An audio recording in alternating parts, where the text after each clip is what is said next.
Hello students, welcome back to our channel study beyond classes. This is your mentor Rohit Sengar.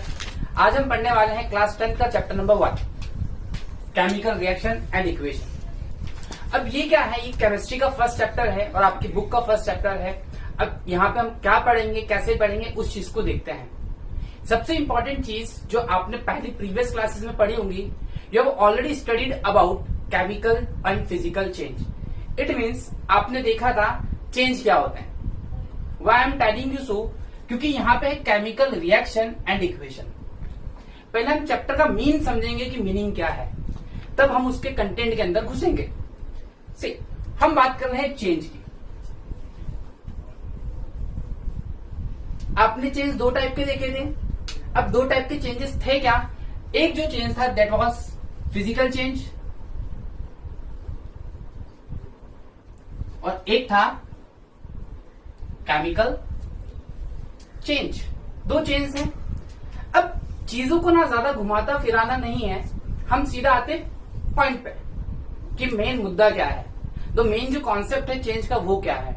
अगर मैं बात करूं physical change की, तो यहां पे मीनिंग जो आ रहा है वर्ड फिजिकल। जब भी ये वर्ड आता है तो फिजिक मतलब होता है शेप और साइज से। इसका मतलब होता है शेप और साइज से। तो मैं बोल सकता हूं physical means shape, size and colour. आपने सुना होगा वर्ड कि उसका फिजिक अच्छा है, इट मीन्स फिजिकल अपीयरेंस अच्छा है, उसका shape, body, muscles, colour. Physically की बात करें तो आप उसके शेप, साइज और कलर की बात करते हैं। तो कभी भी अगर कोई चेंज इन तीनों से रिलेटेड होता है तो उस चेंज को कहते हैं फिजिकल चेंज। बट वहीं पे अगर मैं सिंपल सी लैंग्वेज में बोलूं तो एक ऐसा चेंज जिसमें कोई भी न्यू सब्सटेंस फॉर्म नहीं होता है। A change in which no new substance is form, that change is called physical change. A change is said to be physical if no new substance is form. अगर उसमें कोई नया substance form नहीं हुआ है तो उस चेंज को हम बोलेंगे फिजिकल चेंज। एक एग्जांपल लेते हैं सबसे बेस्ट। सपोज टू बी, अगर ये मार्कर है मैं इसको ब्रेक कर दूं तो ये दो पार्ट्स में टूट जाएगा, बट स्टिल टूटने के बाद भी ये मार्कर ही रहेगा। हाँ, अगर आप चाहे तो इसको फेविकॉल वगैरह, गम वगैरह से चिपका सकते हैं, फेविस्टिक से, जैसे भी चिपके वो इश्यू नहीं है, कैसे भी हम इसको चिपका सकते हैं। It means we have just change the physicality of this marker. तो ये है physical change. For example tearing of paper. अगर मैं पेपर फाड़ दूं, पेपर फाड़ने के बाद भी क्या रहता है? वो पेपर ही रहता है। इट मीन्स वो भी कौन सा चेंज है? Physical change. For example breaking of brick. भाई आप ईंट तोड़ देंगे तो रहेगी तो ईंट ही, मतलब कोई न्यू सब्सटेंस फॉर्म नहीं हो रहा, कोई न्यू सब्सटेंस फॉर्म नहीं हुआ। और जब तक न्यू सब्सटेंस फॉर्म नहीं होगा that change is considered to be a physical change. तो बात फिजिकल चेंज की क्यों हुई थी? क्योंकि हमारा जो टॉपिक है that is chemical reaction and equation, ये इससे रिलेटेड है, चेंज से। अब हम बात करते हैं केमिकल चेंज की। यहां पे हमने देखा कोई भी सब्सटेंस फॉर्म नहीं हो रहा था, और इवन सबसे इंपॉर्टेंट चीज, ये जो चेंज था ये था रिवर्सिबल। इट मीन्स अगर ब्रिक को आपने तोड़ दिया तो आप चाहे उसको टाइट कर सकते हैं। एक स्टिक टूट गई तो आप उसको रस्सी से, टेप से टाइट कर सकते हैं, वापिस से वो वैसी हो जाएगी। हाँ, जॉइंट लग जाएगा, दैट डजंट मैटर, बट फिर भी रहेगी तो स्टिक ही वो। दैट्स व्हाई वो चेंज होता है आपका फिजिकल चेंज। फॉर एग्जाम्पल अभी सपोज टू बी, ये मैंने लिखा है केमिकल, या मैंने सपोज टू बी फिजिकल लिखा है रेड पेन से है। अगर मैं इस रेड पेन को ना करके अगर मैं ब्लैक पेन यूज करता तो ब्लैक से करता, मतलब कलर चेंज हो रहा है, मतलब मैंने फिजिकल चेंज किया है। अब आप खुद सोचिए, अब मैं इस रेड को रब कर दूं, फिर वापस ब्लैक कलर से फिजिकल लिख दूं तो रहेगा तो फिजिकल चेंज ही, क्योंकि नया सब्सटेंस फॉर्म हुआ ही नहीं है। तो वो होता है फिजिकल चेंज। अब आते हैं थोड़ा कंटेंट पे आपके। मेल्टिंग ऑफ आइस, बर्फ का पिघलना। बर्फ पिघली, पहले बर्फ पानी थी, उसके बाद भी पानी रही, कोई चेंज नहीं आया, कोई नया सब्सटेंस फॉर्म नहीं हुआ, जैसा पानी था वैसे ही एंड में भी पानी मिला आपको, तो उस चेंज को कहते हैं फिजिकल चेंज। तो यहां से कॉन्सेप्ट जो निकल गया that is no new substance is form. एक ऐसा चेंज जिसमें कोई भी नया सब्सटेंस फॉर्म नहीं होता है, उस चेंज को हम कहते हैं केमिकल चेंज। डेफिनेशन आप लिख लीजिए एक बार। The change is said to be physical if no new substance is form. अगर कोई नया सब्सटेंस फॉर्म नहीं हुआ है। हाँ, आप थोड़ा एडिशनल भी लिख सकते हैं इसमें। This change generally affect the physicality of the object और substance like shape, size and colour. ये सिर्फ 3 चीजों पे ही करता है। अब आप सबसे बेस्ट एक और एग्जांपल लेते हैं हम। आपने देखा होगा आपके घर की वॉल्स को, आप व्हाइट वॉश कराइए, जो भी कलर का पेंट कराएंगे आप, हर ईयर कलर चेंज होता जाता है। It means what you are doing just making the physical change. आप सिर्फ कलर चेंज कर रहे हैं, और कलर चेंज करने से आपका घर चेंज नहीं हो रहा, सिर्फ लुक चेंज हो रहा है। रहेगा वो घर ही, वो वॉल वही रहेगी जो पहले थी। इट मीन्स ये है फिजिकल चेंज। तो इतनी चीज तो हमने देख ली कि फिजिकल चेंज क्या होता है। Now back to the topic और इंपॉर्टेंट जिसके लिए हम काम कर रहे हैं, that is the chemical change. अब केमिकल चेंज क्या होता है? जैसे यहां पे हमने बोला no new substance is form, यहां पे बॉडी अंडरगो होगी चेंज में, वो चेंज में जाएगी, और जैसे ही वो चेंज में जाएगी तो अपने साथ कोई न्यू सब्सटेंस लेके आएगी, कोई न्यू सब्सटेंस लेके आएगी। It means new substance is form. Simple सी लैंग्वेज में बात करें, सिंपल सी टर्म्स में, तो what is chemical change? A change is said to be chemical if new substance is form. उस चेंज को हम बोलेंगे chemical change. But chemical change होता है तो कैसे आप बताएंगे कि वो केमिकल चेंज हुआ है? अब देखिए, न्यू सब्सटेंस फॉर्म हुआ है सर। अगर न्यू सब्सटेंस फॉर्म हुआ है, न्यू सब्सटेंस फॉर्म हुआ है, कोई नई चीज बनी है, तो उसकी जो प्रॉपर्टीज होगी वो भी क्या होगी? न्यू होगी। भाई प्रॉपर्टीज भी न्यू होगी। इट मीन्स मैं ये कह सकता हूं कि केमिकल चेंज में एक न्यू सब्सटेंस बनता है, और वो सब्सटेंस उसका जो भी प्रीवियस सब्सटेंस था उससे उसकी प्रॉपर्टीज चेंज होती है। If I contrast this with this physical change, तो सबसे बेस्ट एग्जांपल है आइस का। देखिए, बर्फ पिघली, पानी हुई, और बर्फ जब सॉलिड फॉर्म में थी तो भी वो पानी ही था, but that was a solid form of water, था पानी ही। मतलब इनिशियल फेज में भी वाटर और फाइनल फेज में भी वाटर, मतलब जो पहले था वही बात है। बट केमिकल चेंज में ऐसा नहीं होता है। केमिकल चेंज में पहले कुछ और बाद में कुछ और। सबसे बेस्ट रिएक्शन लेते हैं, बहुत बेसिक सी रिएक्शन जो आपने पढ़ रखी है। मैं बहुत ज्यादा हाई लेवल की रिएक्शंस नहीं लिख रहा, क्योंकि मुझे पता है अभी आपको इतनी नॉलेज नहीं है उन रिएक्शंस की, बट फिर भी इस लेक्चर के बाद हम धीरे धीरे अपने लेवल को बढ़ाएंगे और वो रिएक्शंस आपको थोरोली याद हो जाएंगी, बिल्कुल बाय हार्ट आपको रटा जाएंगी वो सारी रिएक्शंस। देखिए, मैं बात करता हूं C प्लस O2। C एक अदर एलिमेंट है, O एक अदर एलिमेंट है, इसने मिलके बना दिया CO2। That is totally different gas. अब देखिए, ये अलग, इसने मिलके बना दिया एक नया सब्सटेंस, तो मैं बोल सकता हूं ये केमिकल चेंज है। केमिकल चेंज किसका? C भाई O के साथ मिला तो उसने बना दिया CO2, कार्बन डाइऑक्साइड। और आप सबको पता है कार्बन डाइऑक्साइड क्या होती है? ये वही गैस है जो आप एक्सहेलेशन में छोड़ते हैं। तो ये है केमिकल चेंज। मतलब केमिकल चेंज में न्यू सब्सटेंस फॉर्म होगा with all new properties. That's why that change is called chemical change. अब देखिए, सबसे इंपॉर्टेंट चीज which we are going to discuss, हमारा चैप्टर केमिकल चेंज नहीं है, it's a chemical reaction. But मैंने आपको पढ़ाया है केमिकल चेंज, मतलब कहीं ना कहीं chemical change is related with the chemical reactions. अब बात करते हैं हम केमिकल रिएक्शंस पे। केमिकल चेंज हुआ, ओके, एक नई चीज बनी, तो भाई अगर नई चीज बनी है तो रिएक्शन हुई होगी। तो जो रिएक्शन हुई है केमिकल चेंज में, that reaction is called chemical reaction. अब देखिए definition, a change is said to be chemical if new substance is form with new properties.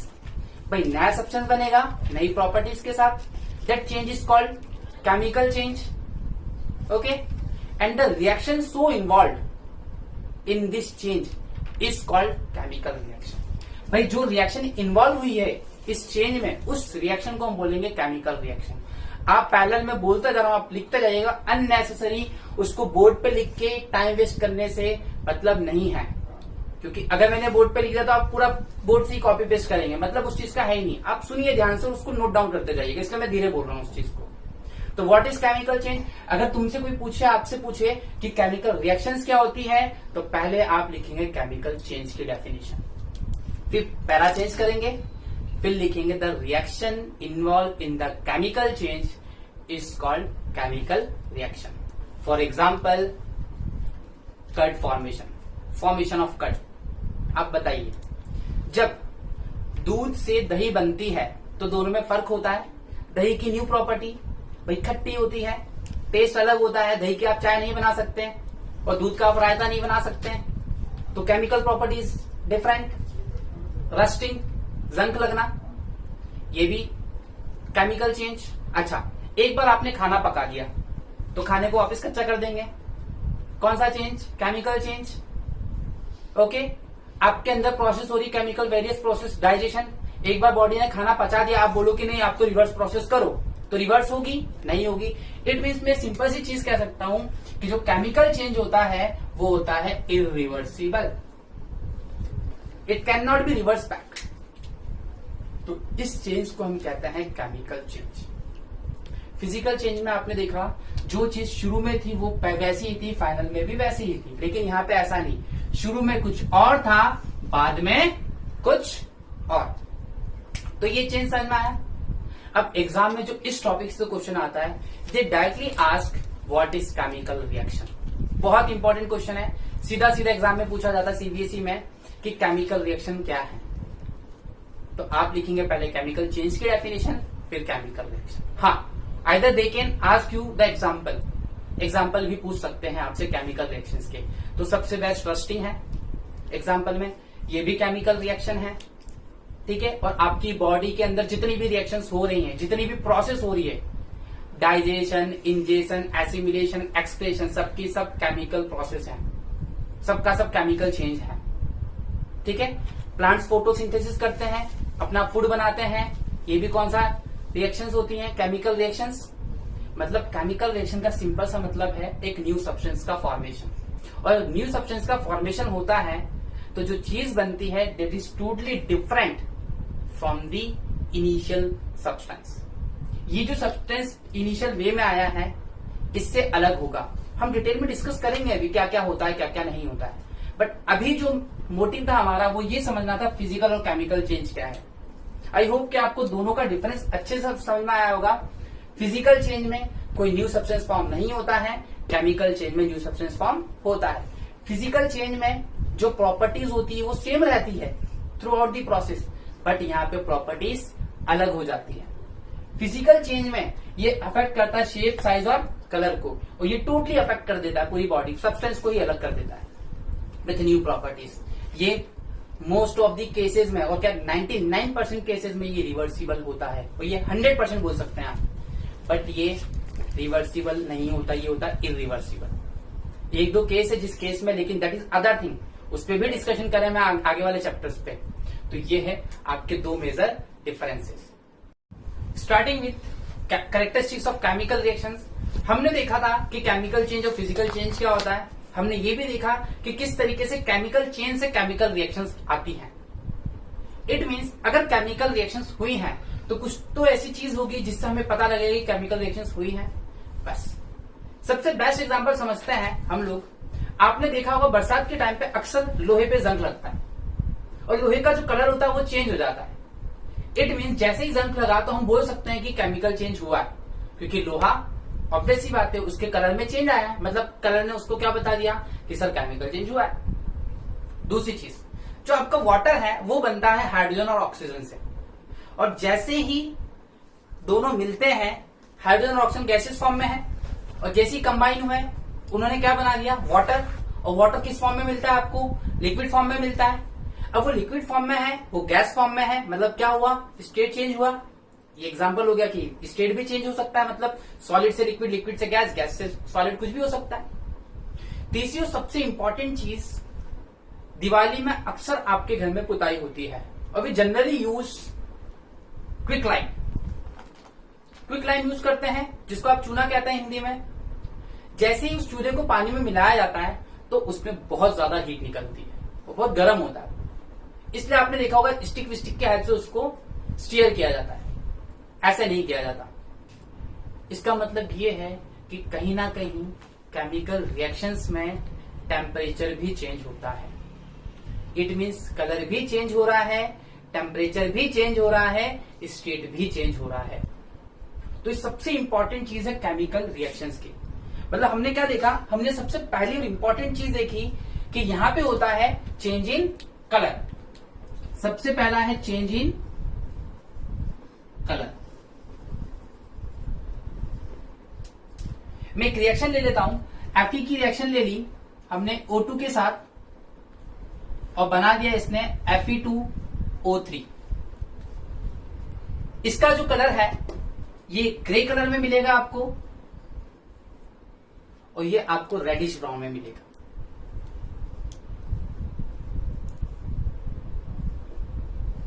ये आपको मिलेगा रेडिश और brownish.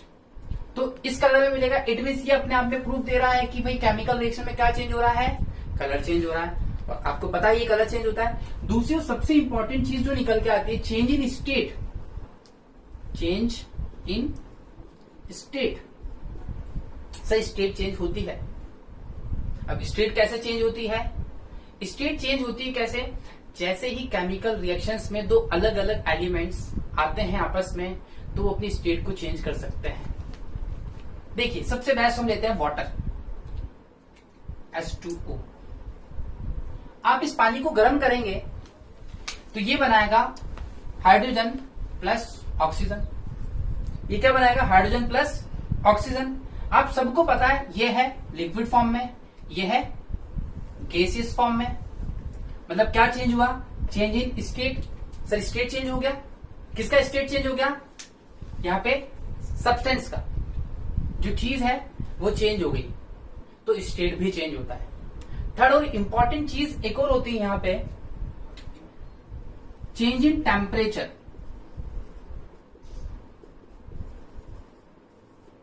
Change in temperature, temperature में चेंज आना। अब टेम्परेचर में चेंज आता है तो ये भी अपने आप में एक प्रूफ है कि केमिकल रिएक्शन हुई है। अब टेम्परेचर में चेंज कैसे आता है? देखिए calcium oxide, this is the quick lime. ये जैसे ही रिएक्ट करता है वाटर के साथ तो ये बनाता है कैल्शियम हाइड्रोक्साइड प्लस जो हीट होती है वो ट्रेमेंडस अमाउंट में निकलती है, अच्छी खासी हीट निकलती है। ट्रेमेंडस तो नहीं बोल सकते लेकिन हाँ हीट निकलती है। तो ये रिएक्शन इस बात का प्रूफ दे रही है कि हीट का फॉर्मेशन भी होता है। मतलब हीट इवॉल्व, यहाँ पे टेम्परेचर में हीट इवॉल्व होती है। ओके, तो हीट रिलीज हुई। अब ये हीट रिलीज हुई मतलब हीट निकली है, तो ये अपने आप में बता रहा है कि हीट का प्रोडक्शन हुआ है, यहाँ पे हीट का फॉर्मेशन हुआ है। अब सबसे इंपॉर्टेंट जो चीज है आती है that is evolution of gas. Evolution of gas. Chemical reaction होगी तो गैस भी निकलेगी, केमिकल रिएक्शन होगी तो गैस भी निकलेगी। अब इस चीज का प्रूफ देखते हैं। जब कभी भी मान लीजिए एक यही रिएक्शन ले लीजिए, एक्चुअल में केमिकल रिएक्शन है, सर रिएक्शन हुई तो गैस निकली, बट इसको हम लेंगे दूसरे एग्जांपल से। मान लीजिए मैंने रिएक्शन कराई जिंक की H2SO4 के साथ, तो जिंक क्या करेगा? जिंक कुछ नहीं करेगा, जिंक यहां से हटेगा, हाइड्रोजन को हटा देगा और उसकी जगह ये खुद चला जाएगा और ये कंपाउंड बनाएगा ZnSO4 प्लस यहां पे हाइड्रोजन गैस निकलेगी, हाइड्रोजन गैस निकल जाएगी। ये हाइड्रोजन गैस क्या बता रही है कि यहां पे सर गैस का प्रोडक्शन हुआ है, मतलब गैस निकली है, गैस निकली है। एक और एग्जांपल लेते हैं। आप किसी भी मेटल की रिएक्शन कराइए एसिड के साथ, ठीक, Zn की रिएक्शन कराइए HCl के साथ, तो बनेगा ZnCl प्लस H2 निकलेगा। तो ये क्या बता रहा है कि केमिकल रिएक्शंस में एलिमेंट जब रिएक्ट करते हैं तो ये रिलीज करते हैं गैस को। And the fifth and last and the most important, जो चीज आपके लिए टोटली नई है, शायद आपने कभी नहीं सुनी हो, that is formation of PPT. Formation of PPT, precipitate. Precipitate, अभी प्रेसिपिटेट क्या होता है? प्रेसिपिटेट क्या होता है? जब कभी भी केमिकल रिएक्शंस होती हैं तो एक इनसॉल्युबल सॉल्ट बनता है, एक इनसॉल्युबल सॉल्ट बनता है। उस इनसॉल्युबल सॉल्ट को कहते हैं प्रेसिपिटेट। और जिस रिएक्शन में प्रेसिपिटेट बनता है उस रिएक्शन को कहते हैं प्रेसिपिटेट रिएक्शन, मतलब पीपीटी रिएक्शन। एग्जाम में आपके क्वेश्चंस है, सीधा सीधा पूछा जाता है what is precipitate reaction? A chemical reaction in which precipitate is formed और insoluble salt is formed, that reaction is called precipitate reaction, मतलब पीपीटी रिएक्शन। तो उसको कहते हैं पीपीटी रिएक्शन। अब प्रेसिपिटेट मैंने आपको बताया इनसॉल्युबल सॉल्ट होता है। अब कभी भी ये कैसे फॉर्म होता है, जैसे देखिए, अगर मैंने सपोज टू बी, अगर कैल्शियम हाइड्रोक्साइड की रिएक्शन करवा दी हमने CO2 के साथ, तो ये बनाता है CaCO3 प्लस वाटर। यहां पे व्हाइट पीपीटी फॉर्म होता है। किसका? कैल्शियम कार्बोनेट का व्हाइट पीपीटी फॉर्म होता है। और ये व्हाइट पीपीटी क्या है? ये व्हाइट पीपीटी कुछ नहीं है, ये है प्रेसिपिटेट। ये है प्रेसिपिटेट। मतलब जब कैल्शियम हाइड्रोक्साइड को आपने CO2 के साथ रिएक्ट करा है, then it form CaCO3 plus water. इतनी चीज समझ में आई? अब देखिए, मतलब केमिकल रिएक्शंस होंगी तो ये 5 चीजें होना कंपलसरी है, मतलब इनमें से कुछ ना कुछ तो होगा। अगर इनमें से कुछ भी चीज होती है देन वी कैन सेट कि हाँ भाई ऑब्जेक्ट में केमिकल चेंज आया है, वो केमिकल रिएक्शन में गई है। क्योंकि देखिए, अगर केमिकल चेंज आएगा तो इट मीन्स दैट बॉडी और that element is particularly passes through the chemical reactions, वो केमिकल रिएक्शन से निकला होगा, तभी तो उसमें ये चेंज आया है। चेंज पहला क्या था? Change in colour, change in state, change in temperature, evolution of gas, formation of PPT, precipitate. फिर यहां से हमने एक नई चीज सीखी, what is precipitate? Precipitate is insoluble salt which is form during the chemical reaction. ये कुछ नहीं होता। टेस्ट ट्यूब में अगर आप रिएक्शंस कराएंगे तो प्रेसिपिटेट क्या होता है? सपोज टू बी ये रहा, ये हमने टेस्ट ट्यूब ली, ये नीचे आके बैठ जाएगा, ये आके नीचे आके बैठ जाएगा। ओके। और मोस्टली प्रेसिपिटेट किस टाइप की रिएक्शन में होता है, हम इसको आगे के लेक्चर्स में पढ़ लेंगे अच्छे से डिटेल में। इसलिए मैं अभी सिर्फ उतना पर्टिकुलर हम घुस नहीं रहे उस चीज में। क्यों? क्योंकि आगे हमें इन रिएक्शंस के साथ डील करना है। In that particular topic we will discuss it deeply. हम बहुत डेप्थ में जाएंगे, उसकी गहराई में जाके अच्छे से खोद के रिएक्शंस को निकालेंगे कि क्यों होती है, कैसे हो रही है, हम देखें तो क्या हो रहा है आखिर इस रिएक्शन में, तब जाके केमिकल रिएक्शंस होती हैं। तो हमने जो देखा, हमने देखा केमिकल रिएक्शंस क्या होती हैं ये। फिर हमने देखा कि जब केमिकल रिएक्शंस होती हैं तो उसकी कैरेक्टरिस्टिक्स क्या होती है। ये कैरेक्टरिस्टिक्स एग्जाम में सीधी सीधी पूछी जाती है और इसके एग्जाम्पल पूछे जाते हैं एग्जाम में। बहुत टाइम हो गया सीबीएसई ने अभी तक इससे क्वेश्चन कॉट नहीं किए, 2-4 साल हो गए हैं सीबीएसई ने इससे क्वेश्चन नहीं किए। इट मीन्स चांसेस बढ़ जाते हैं अब आने के। नहीं तो क्वेश्चन कितनी बार ये भी आ चुका है, what are chemical reactions, write the characteristics of chemical reactions. तो ये लिखना है। Remember one thing, chemistry without chemical equation is like student without aim. अगर केमिस्ट्री में आपके पास इक्वेशंस नहीं है एग्जाम्पल देने के लिए, मतलब टीचर को मजा नहीं आने वाला आपकी कॉपी चेक करने में। सो रिमेंबर वन थिंग, आप एक ही केमिकल रिएक्शन पे फोकस करिए और उसी को बार बार रिपीट करिए, इससे आपकी प्रैक्टिस ज्यादा से ज्यादा होगी। ये नहीं कि आज ये केमिकल रिएक्शन कर ली, फिर कल कोई और केमिकल रिएक्शन पढ़ ली इसके लिए और फिर आप भूल गए। भूलेंगे ऐसे, क्योंकि अभी आप उतने प्रिपेयर्ड नहीं है जितने होने चाहिए। लेकिन हाँ, 2-4 महीने बाद जब आप चीजों को अच्छे से काफी डिटेल में पढ़ेंगे तो आपको चीजें ऑटोमेटिकली याद हो जाएंगी। बट उससे पहले you have to prepare yourself कि वो चीजें जो आने वाली है फ्यूचर में, उसके लिए हम अभी से तो प्रिपेयर हों, तभी तो ये सब चीजें याद रहेंगी। तो केमिकल रिएक्शंस को कैसे डाइजेस्ट करोगे तुम इतनी सारी? सोचिए, फर्स्ट चैप्टर में इतनी सारी केमिकल रिएक्शंस हैं, तो इस चीज का ध्यान रखिएगा। Thank you.